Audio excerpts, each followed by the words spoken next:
Listen to this ugly talk. It's disgusting. Who would go on his show? First, what he says. America deserved 9/11, dude. I'm saying. You support terrorism, question mark? No, I don't. I don't support the state of Israel, and I don't support the state of the United States of America. Israel is 1,000 times worse than Hamas. One government is doing a genocide, and the other is the de facto government of the genocided people. It doesn't matter if rapes happen on October 7th. Like, that doesn't change the dynamic for me even this much. That is influencer streamer Hasan Piker. If what he said was not bad enough for you, and I know it was, there's also the way he treats his dog. Kaya, please just just stop. Do you see how the dog jumped?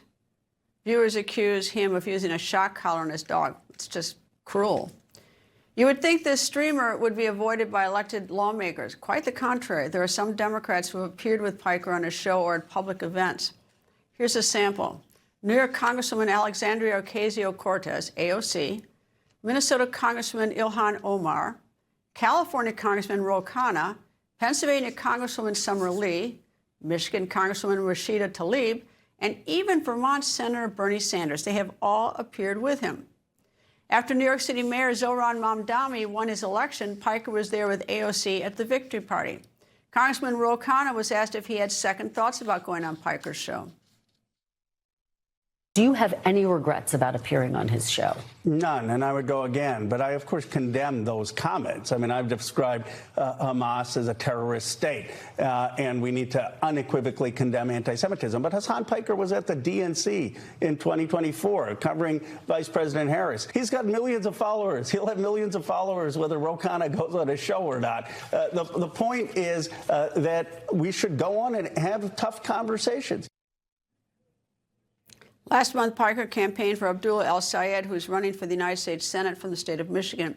Recently, Piker appeared on a New York Times podcast. During that podcast, he said he is pro-stealing from large corporations because they steal quite a bit more from their own workers. My next guest recently wrote an op-ed in the New York Times. New Jersey Democratic Congressman Josh Gottheimer wrote, quote, "I'm a Democrat. My party has a double standard on anti-Semitism," end quote. New Jersey Democratic Congressman, member of the House Intelligence Committee, Josh Gottheimer joins me. Nice to see you, sir. And I'm really sorry that that you have to.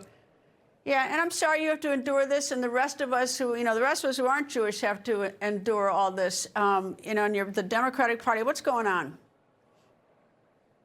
Well, I think you laid out the best case possible, right? I mean, you saw exactly what Hasan Piker, who's a streamer, as Ro Khanna said, has lots of followers, and frankly, what's been very frustrating and beyond upsetting for many of us is that you have candidates campaigning with him, you have elected officials, members of Congress and the Senate, going on his show and giving him a platform for hate. Whether this is the far left and people like Hasan Piker or Candace Owens on the far right, there should be no room for any of this in our politics, no room for hate.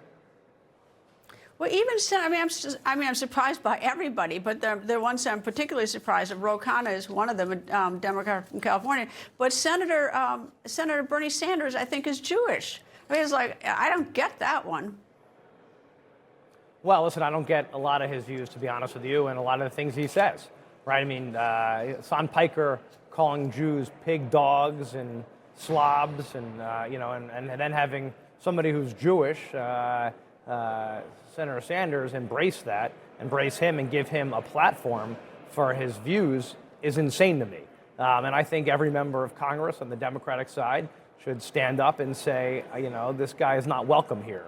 There's no room for him in anything to do with it. Listen, the guy's a socialist, so I don't consider him a Democrat, right? But no Democrat should embrace that point of view. The same way you've got people like Nick Fuentes and Candace Owens with what they have to say, and obviously we know that Candace Owens, and this was part of my resolution that I did with Mike Lawler a couple weeks ago, condemning Piker and Candace Owens and making it clear that her Holocaust-denying views also have no place in our politics and our government. So, I think we have to stand united and say there's no room for this.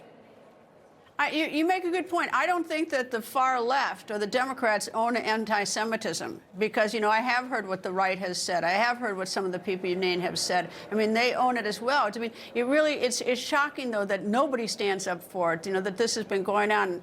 You know, it's just frightful. And in both parties, there should be more of a condemnation. Yeah, and you see what's going on, probably, Greta, you've probably seen this, like in the streets of New York City. Obviously, you got a socialist mayor there who's not doing everything he can, in my opinion, to defend his Jewish residents, but also just setting the tone, whether it's hate against, frankly, Islamophobia or anti-Semitism or anti-Catholic, you know, any Catholic hate. None of that's acceptable to me, and we should make it very clear, right? And I think this should come from leadership on both parties. No place in our politics for this crap. What has started all this? I mean, have we always had it like this extreme, or is there some event that has suddenly exploded the level of anti-Semitism in this country? I think it's always been there. I mean, we know that throughout history for thousands of years, right? It's been there, but it's been unleashed. And when you have people who are encouraging anyone to say anything, right? And that whether you're posting on social media or just saying anything on these streaming platforms, right? You're not talking, it's not like Walter Cronkite here, or even CNN or your show where people are coming on like there should be some decorum, right? This is just people say whatever the hell they want to say all day long, and then through TikTok and other social media platforms, it's just fed into the bloodstream, right? So it just gets out there. And whether it's anti-American hate, as you pointed out, Piker has said that 9/11 was America's fault. It's anti-American rhetoric, right? It's obviously hate rhetoric, but it's all over the social media platforms. And if you're under 30, your number one news source is TikTok. It's where you're getting your news and information from.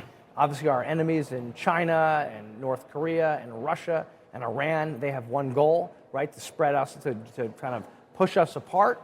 So what do? They feed and encourage more of this through their bots. And you know, all that happens is America's going at each other and giving space to this guy and to people on the far right who have similar views. This is horrendous. Anyway, Congressman Josh Gottheimer, thank you very much, sir. Thanks. People think news just happens. It doesn't. It happens because there's someone there to capture the moment, to explain it and share it. That's my job. I go where news breaks and give you the facts. Join me for The Record on Newsmax.